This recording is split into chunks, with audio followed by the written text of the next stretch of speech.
This is Bloomberg Crypto, a daily Bloomberg iHeart podcast, and I'm Stacey Marie Ishmael, managing editor of crypto for Bloomberg News. It's Thursday, September 8th.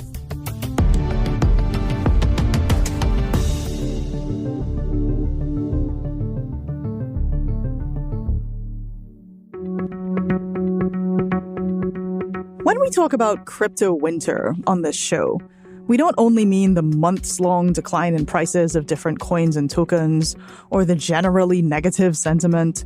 We're also referring to actual organizational failures, crypto CEOs losing their jobs, and of course, bankruptcy filings.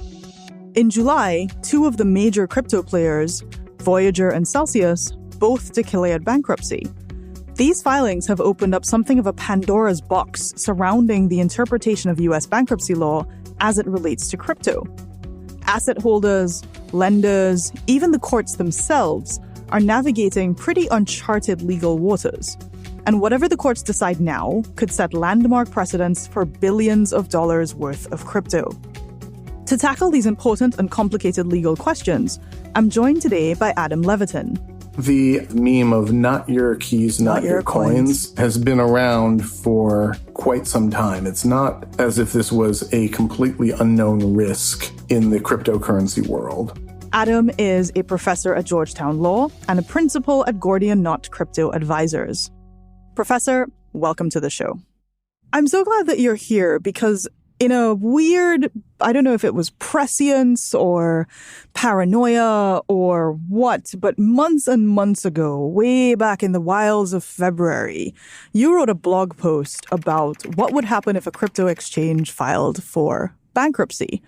And this was, months before actual crypto companies started filing for bankruptcy. And one of the things that you said, essentially, if I were to summarize that post, is customers would get hosed in sort of the grand scheme of things. And I'd love for you to just elaborate a little more on what we're seeing in terms of companies like Voyager and Celsius and what folks should really be expecting in the months and years to come.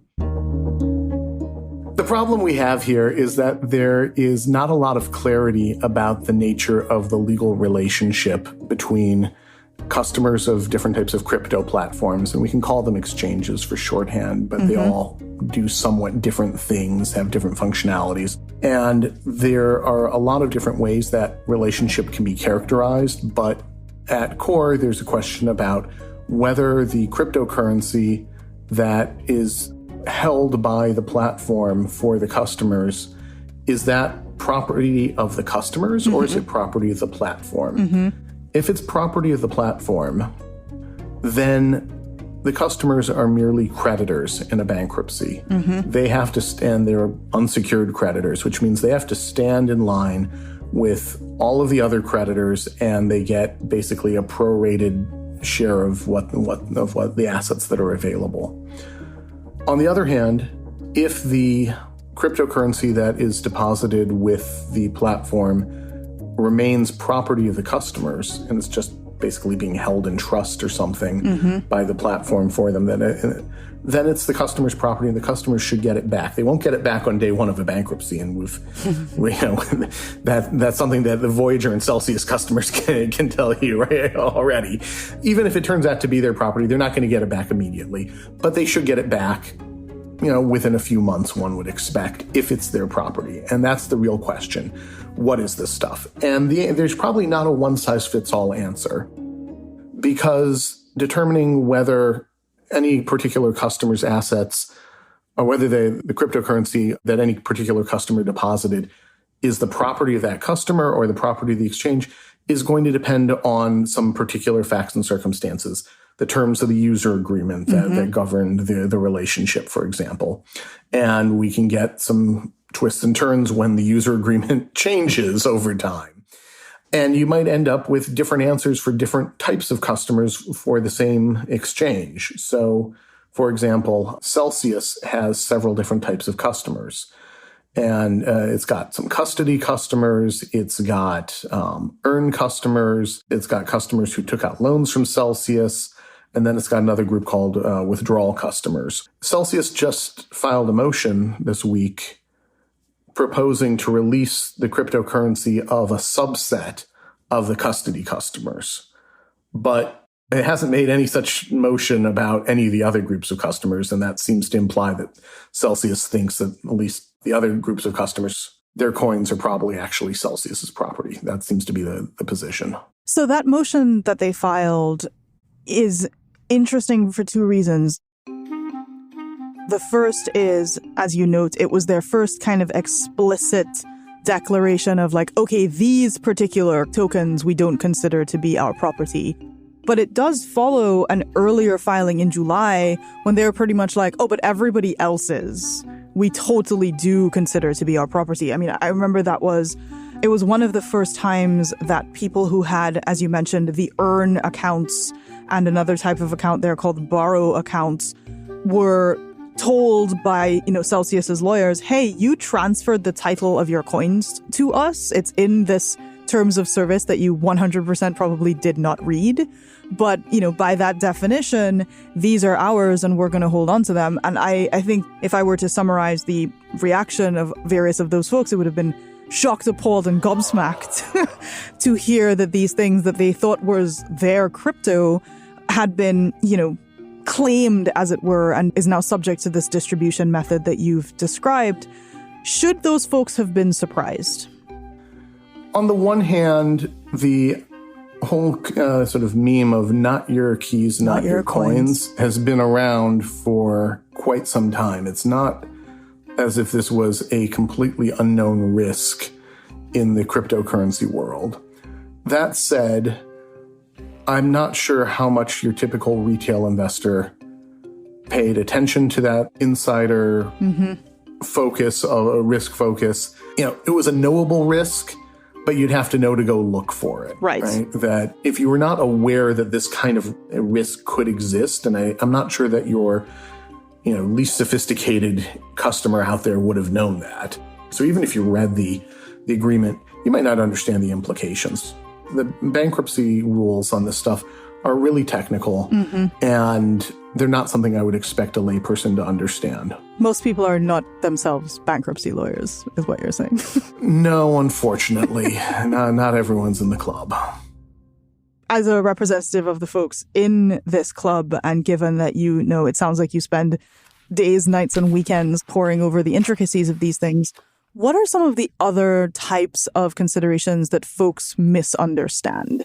The bankruptcy process is not set up for dealing with the individual circumstances of creditors. If you're a creditor, it doesn't matter if you need the money for your kid's college education or to take care of a sick spouse. Bankruptcy law is going to treat vendors the same way as depositors, the same way as bondholders. They're just all creditors. And bankruptcy law says, look, there's some money that's owed at the end of the day, and everything gets reduced to dollars and cents. It's what are you owed? And we don't care why you're owed it. It's just, this is what you're owed. At least that's the case in the corporate bankruptcy context. When you're dealing with an individual bankruptcy, the nature of the debt can affect things like, can you get a discharge of your student loan? Right. The drunk driving liability, things like that. It's different. But for corporate bankruptcy, there's really no way to make the system work, though, if we try and do everyone's with their own special pleading, because the nature of bankruptcy is there's not enough assets to go around to satisfy all the creditors. And everyone's going to have to bear some part of that loss. It's a loss spreading device in some way. There's no easy way to say, well, this customer's more deserving than this one, and to rank them. That's an impossible exercise. I think in addition to what you're describing around the fact that folks should be prepared to not be made whole, as it were, it also sounds like this is going to be a fairly drawn out process. Yes. So there's kind of two dimensions. One is how much are you going to get back? And in crypto, there's a subsidiary question of what form are you going to get distribution? And is it going to be in cash? Is it going to be in crypto? Is it going to be in equity of a reorganized company? Is it going to be the same kind of crypto you put in, right? Maybe you're getting a new token that you may or may not think is valuable. There's a question of what you're going to get paid, but there's also a question of when. And when can matter just as much as what, because you're not getting interest in the interim. So if it takes 3 years for a distribution, or take the case of Mt. Gox, where it's, like a decade for a distribution, and there's no interest accruing, that is actually affecting the value of the distribution you're getting. Coming up, more from Professor Adam Levitin about how crypto bankruptcies like Celsius, Voyager, and 3 Arrows Capital could shape bankruptcy law. We'll be right back.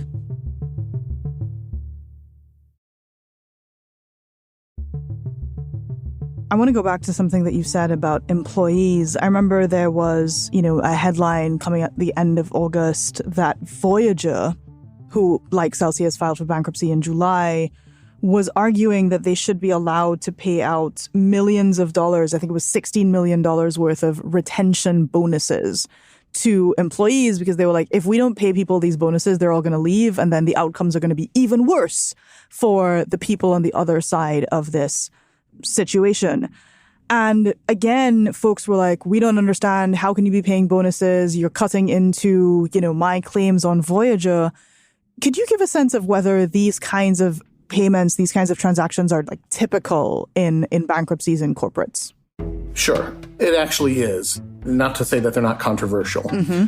So what I was saying before was you've got to distinguish between two things. One is employees who were owed money for work they did before the bankruptcy. That's very clear that up to a limited amount, that gets prioritized. And the reason why we do that is we don't want employees running right before the bankruptcy, because if they thought that they wouldn't be able to get paid, they'd leave the sinking ship. Mm-hmm. And we hope that maybe they stick around, maybe they keep the ship afloat.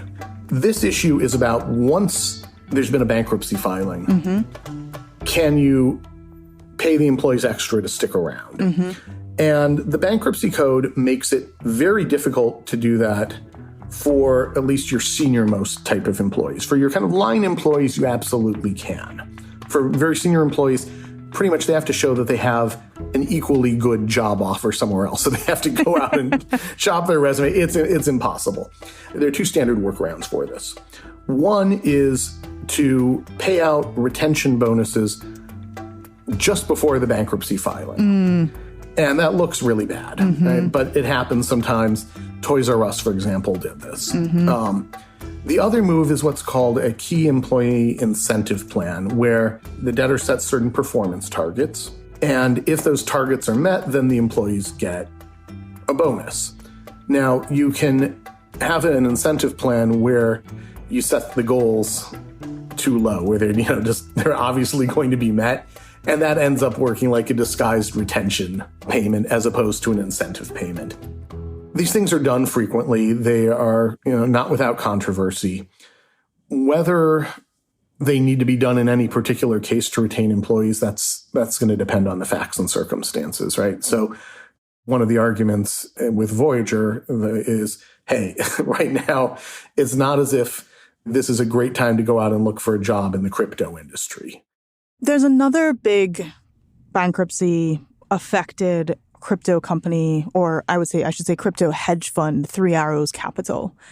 And these folks are complicated. They are facing, bankruptcy claims in multiple jurisdictions. Like the original order for liquidation of assets was filed out of the British Virgin Islands. The two founders of 3 Arrows, Suzu and Kyle Davies, are arguing that their Singapore assets should be off limits, and it's only like this BVI shell company that should be affected. They are in a fairly public spat with the court-appointed liquidators, the folks who were assigned to kind of resolve these issues. It reminds me of a very ugly, very public divorce where, the folks on either side of this are, in theory, they have aligned incentives around distribution. In practice, that's not exactly playing out that way. The biggest problem in 3 Arrows is that no one knows where most of the assets are. Mm-hmm. So, the last I saw was that the liquidators had managed to find about $40 million in assets, and a half-completed yacht or something. Unless they can recover substantially more assets, this is not really a meaningful fight, because the $40 million that they've found so far, I guarantee you every one of those dollars is going to go to pay professionals' fees. Not a single one of those $40 million will ever be seen by a creditor. I'm so glad you mentioned that, because it does seem like there is a particular category of user, as it were, in bankruptcy filings who always makes money. And it feels like it's lawyers. Well, yeah, I'm obviously a member of that tribe. Here's the way that this, I think, can be very credibly defended. You have to pay the grave diggers. If you don't pay them, no one digs the grave. Now, the problem that exists in bankruptcy is you don't have normal kind of cost controls. Normally, if a company has legal counsel and legal counsel's running the bills up too high, the company will talk to them, maybe get them to knock down the bills, or it will take the business elsewhere. On the debtor's side, you pretty much have a captive audience, right? The debtor's not a captive client. It's extremely rare for a debtor to switch counsel mid-case, in part because it's not the debtor's money at this point. The debtor's playing with creditors' money. In theory, there are supposed to be some checks, right? So the fees of the debtor's professionals and the professionals of any official committee, they have to submit their fee applications to the court for approval. Something the U.S. Trustee's Office does regularly is to challenge fee applications. Bankruptcies are expensive. There's no way around it. I would not be shocked if you see professionals' fees that total, over $100 million. Voyager is, I think, probably the most straightforward of cases. Voyager just had ridiculously bad risk management. It seems that they, to have a single borrower exposure of the size that they did with Three Arrows Capital is beyond shocking.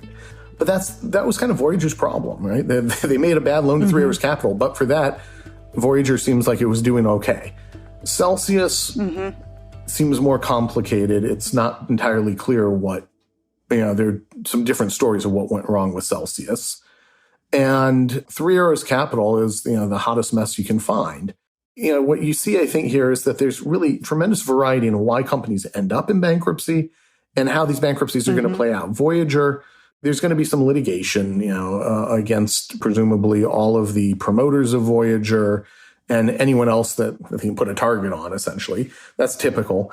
But it doesn't have the complications that Celsius has, where there's a lot of anger directed at Alex Mashinsky, for example. The CEO. Yeah.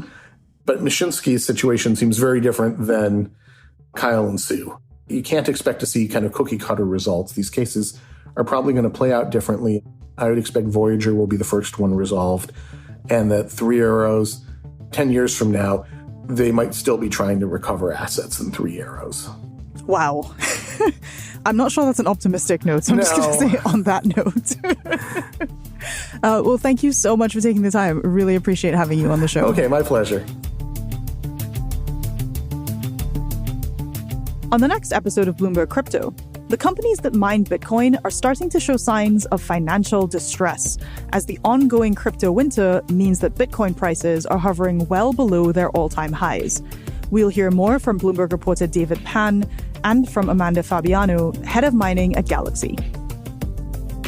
This is Bloomberg Crypto, a daily podcast from Bloomberg and iHeartRadio. For more shows from iHeartRadio, visit the iHeartRadio app, Apple Podcasts, or wherever you get your podcasts. Send us your comments, questions, or suggestions for the show to crypto@bloomberg.net, or find us on Twitter. We're @crypto. The supervising producer of Bloomberg Crypto is Vicky Vergolina. Our senior producer is Janet Babin. Our producer is Sharon Barrero. Associate producer is Ty Butler. Blake Maples is our engineer. Original music by Leo Sidran. I'm Stacey Marie Ishmael. We'll be back tomorrow.